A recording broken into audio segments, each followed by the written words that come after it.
دوستو، جب سے اس دنیا میں بنی نوع انسان نے قدم رکھا ہے تب سے لے کر آج تک انسان کسی نہ کسی خدا یا اندیکھی طاقت کو مانتا آیا ہے۔ ایک انسان جب پیدا ہوتا ہے تو وہ گناہوں سے پاک اور صاف ہوتا ہے اور اس کا ہمیشہ سے ایک اللہ تعالیٰ پر کامل ایمان ہوتا ہے۔ کیلیفورنیا یونیورسٹی میں سن 1997 میں وہاں کے نیورولوجسٹ نے چند اشخاص کے دماغ پر ایک مشاہدہ کیا۔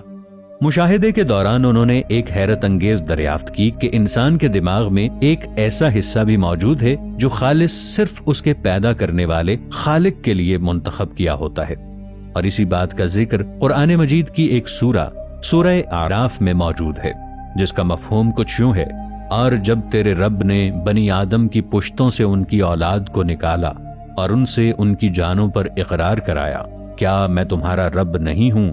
انہوں نے کہا، ہاں ہم اقرار کرتے ہیں۔ یوں نہ ہو کہ کہیں قیامت کے دن یہ کہنے لگو کہ ہمیں تو اس کی خبر نہ تھی۔ سورۃ الاعراف۔ تحقیق کے مطابق انسانی دماغ کا یہ حصہ ایک کمپیوٹر چپ کی مانند ہے۔ حیرانی کی بات یہ ہے کہ انسانی دماغ کا یہ حصہ اس وقت ایکٹیو ہو جاتا ہے جب وہ اللہ تعالیٰ کا ذکر سنتا ہے۔ اسی طرح انسانی دماغ میں ایک حصہ پیچویٹری گلینڈ پر مشتمل ہے۔ تحقیق کے مطابق انسانی ذہن میں اگر پیچویٹری گلینڈ متاثر ہو تو انسان مختلف ذہنی کیفیات کا شکار ہوتا ہے، جس میں دکھ، تکلیف، ذہنی انتشار، چڑچڑاپن، بے صبری جیسے عناصر آتے ہیں، اور جدید میڈیکل سائنس آج تک ان کی کوئی دوا بھی تجویز نہیں کر سکی۔ دوستو، ساری دنیا کے ذہین سائنسدان ایک جگہ پر جمع ہوئے اور اس چیز پر غور و فکر کرنے لگے کہ انسانی دماغ سے دکھ اور پریشانی والے واقعات نکال کر اس کو کس طرح پرسکون کیا جائے۔ اس مقصد کے لیے انہوں نے 20 سال اور بے شمار پیسہ اس تحقیق پر لگا دیا، اور تحقیق کے بعد وہ اس نتیجے پر پہنچے کہ انسانی دماغ کے اسی حصے کو ایک خاص قسم کی روشنی سے گزارا جائے تو انسانی دماغ کا یہ حصہ اپنی پہلے والی حالت میں آ سکتا ہے۔ دوستو، انسانی کیفیات کا تعلق براہ راست دماغ سے ہوتا ہے۔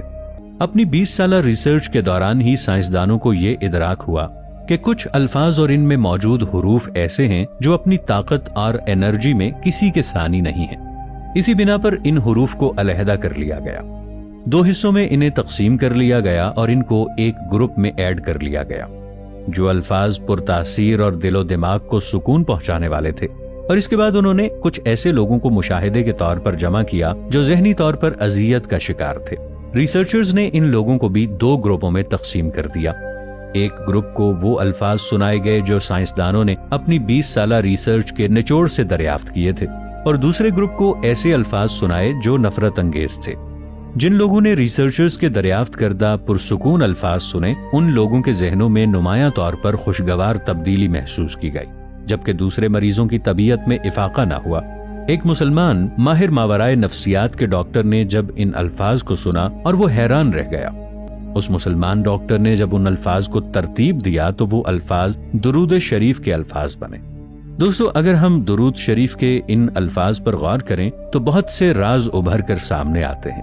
اگر ایک تسبیح صبح اور ایک تسبیح شام کو درود شریف کی پڑھ لی جائے تو وہ انسان دین اور دنیا کی نعمتیں حاصل کر لے گا۔ بعض اوقات انسان کی کچھ ایسی غلطیاں اور کوتاہیاں ہوتی ہیں جن کی وجہ سے ان کی عبادتیں ان کے منہ پر مار دی جاتی ہیں۔ جیسے ایک بزرگ تھے، وہ اپنی ہر نماز اور عبادت کے بعد اپنے منہ پر ہاتھ رکھ لیتے تھے۔ لوگوں نے عرض کیا کہ آپ ہر نماز اور عبادت کے بعد اپنا چہرہ ڈھانپ کیوں دیتے ہیں؟ تو وہ عرض کرنے لگے کہ مجھے ڈر ہے کہیں اللہ میری عبادات میرے منہ پر نہ دے مارے۔ مگر دوستو، اللہ تعالیٰ کا ارشاد ہے کہ اگر کوئی میرا بندہ درود شریف کو دکھاوے ریاکاری کے لیے بھی پڑھے گا تو میں اس کا درود پاک قبول کروں گا۔ ہر عبادت کے لیے مخلص ہونا شرط ہے، مگر درود شریف ایسی عبادت ہے اگر اسے دکھاوے کے لیے بھی پڑھا جائے تو اللہ تعالیٰ کو پھر بھی قبول ہے۔ سعودی عرب کے ایک بہت بڑے پروفیسر اور خطیب شیخ صالح المقامسی اپنا واقعہ بیان کرتے ہوئے کہتے ہیں کہ میری اوپن ہارٹ سرجری ہوئی۔ جب مجھے ہوش آیا تو ڈاکٹروں نے مجھے مبارکباد دی اور کہا کہ آپ کی سرجری کامیاب ہو چکی ہے۔ میں نے کہا شکر الحمدللہ۔ پر کچھ ہی دیر بعد ایک ڈاکٹر آیا اور اس کے چہرے کا رنگ ایک دم مڑ گیا۔ وہ جلدی سے گیا اور ایک دوسرے ڈاکٹر کو بلا لایا۔ دیکھتے ہی دیکھتے میرے کمرے میں تقریباً 14 ڈاکٹر جمع ہو گئے اور سب کے چہرے کی رنگت اڑی ہوئی تھی۔ وہ مزید کہنے لگے کہ میں نے ڈاکٹر سے کہا کہ مجھے بھی کچھ بتائیں کہ آخر معاملہ ہے کیا۔